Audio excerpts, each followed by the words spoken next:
Subscribers, और अगर नहीं किया है तो कर लीजिए।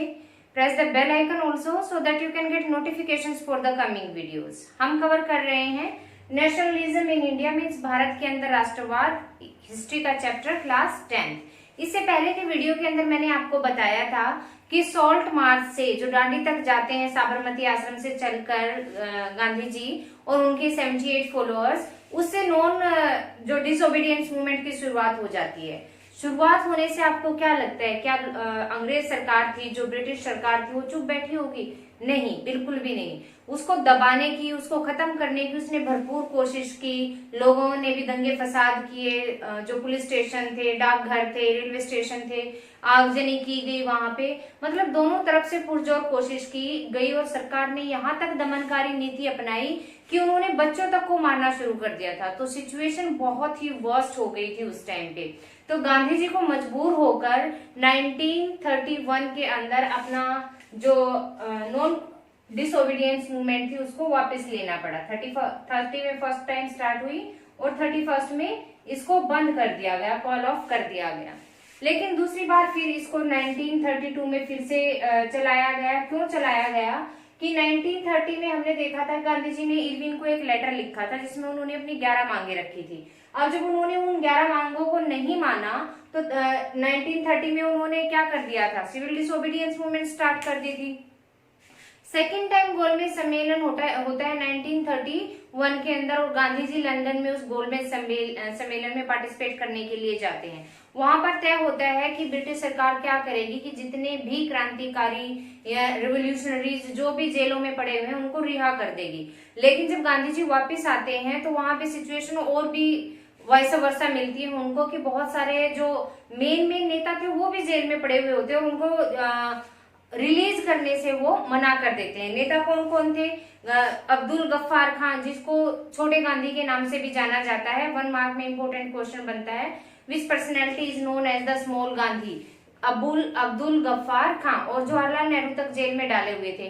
तो गांधी जी को बड़ा ही मतलब दुख होता है इस सिचुएशन को देखकर। तो 1932 के अंदर वो दोबारा से इसको फिर स्टार्ट करते हैं और 1933 में इसको दोबारा से फिर बंद कर देते हैं। तो सिविल डिसोबीडियंस मूवमेंट 2 बार आपका शुरू होता है और 2 ही बार आपका फिनिश होता है। अब इसके अंदर देखते हैं, हम इस वीडियो के अंदर देखेंगे कि समाज के कौन से वर्ग ने स्वराज को किस तरीके से लिया।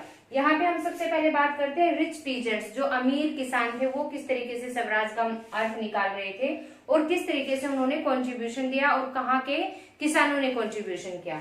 सबसे पहले countryside rich peasants communities like Patidars of Gujarat and Jats of UP were active in CDM.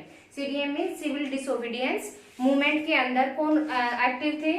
Gujarat के Patidars of Gujarat and Jats of UP. UP के रहने वाले जाट किसान जो बड़े बड़े जमींदार थे, और गुजरात के रहने वाले पट्टीदार मीन्स वो लार्ज स्केल पर जमीन को पट्टे पर जो लेते थे, रेंट पर लेते थे या किराए पर आप लेते थे कह सकते हैं, मीन्स वो बहुत बड़े जमींदारों में काउंट होते थे। तो वो पार्टिसिपेशन करते हैं। क्यों करते हैं? वो कमर्शियल क्रॉप्स को ग्रो करने वाले किसान थे, तो उनका क्या होना था? एक्सपोर्ट होना था। लेकिन जो आर्थिक मंदी आई थी, डिप्रेशन आया था, उसकी वजह से उन्हें बहुत सारी दिक्कतों का सामना करना पड़ रहा था। कीमतें गिर गई थी, उनकी इनकम हो नहीं रही थी। नेक्स्ट क्या कहता है कि उनकी इनकम कम होने की वजह से उनको बड़ा ही मुश्किल लगा कि वो रेवेन्यूज किस तरीके से पे करें। तो वो सरकार से क्या डिमांड कर रहे थे कि रेवेन्यूज को कम कर दिया जाए या माफ कर दिया जाए। लेकिन सरकार दोनों ही बातें मानने के लिए तैयार नहीं थी। ब्रिटिश गवर्नमेंट ना वो कम कर रही थी और माफ करने का तो सवाल ही पैदा नहीं हो रहा था जब वो डिस्काउंट ही नहीं दे रही थी। अब वो क्या करते हैं कि एंथुसियास्टिकली सपोर्ट करते हैं सिविल डिसोबीडियंस मूवमेंट को, और they took part in boycott programmes and refuse to pay revenues.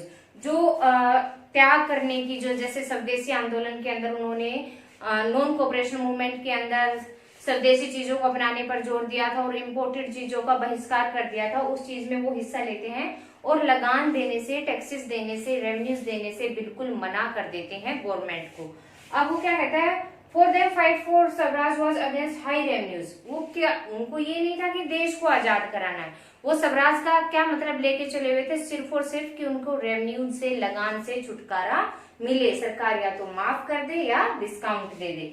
They deeply disappointed when the civil disobedience movement was called off in 1931 without the revenue rates being revised. मैंने बताया यहाँ पे कि 1931 के अंदर civil disobedience को क्या कर दिया गया था, गांधी जी ने खत्म कर दिया था।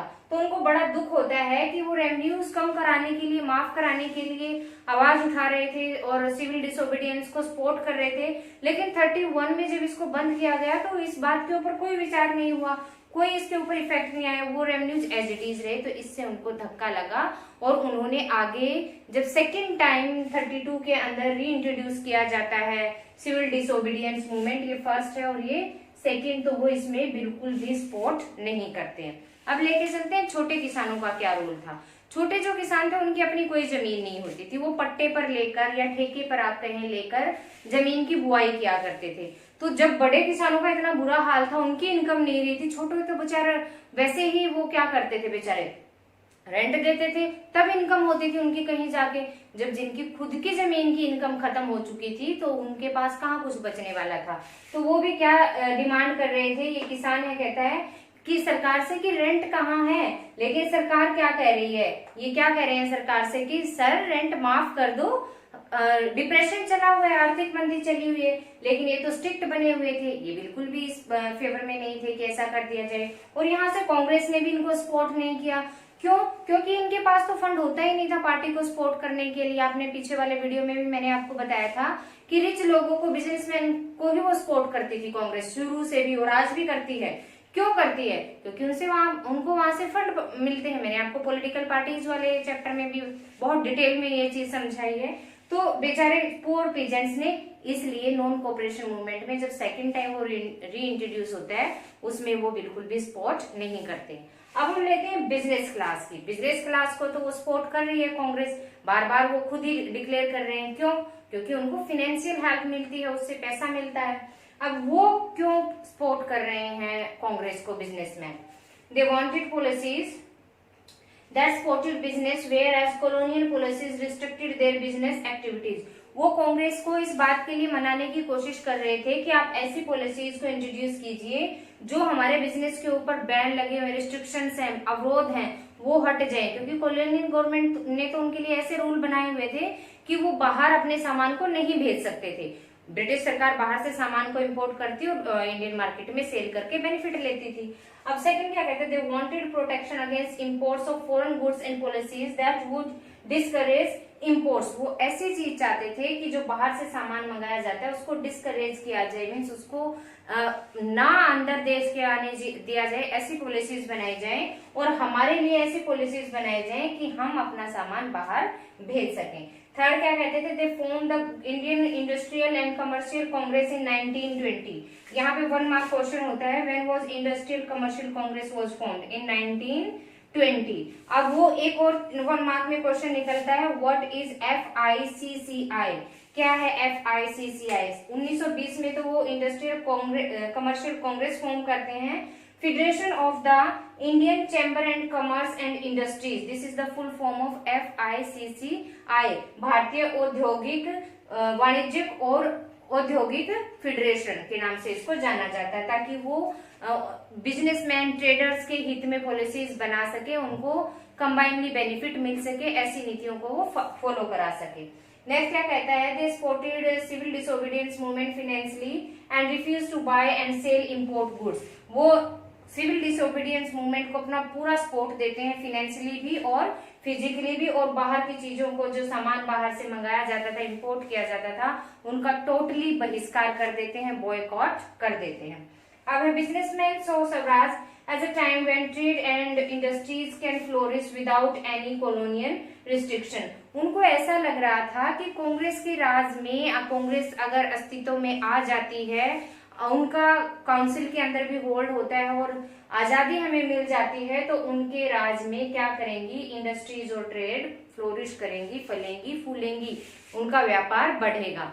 So this is all about कि सिविल डिसोबीडियंस को दबाने के लिए क्या क्या स्टेप लिए गए। 2 बार सिविल डिसोबीडियंस मूवमेंट चलती है और उसको 2 बार बंद किया जाता है।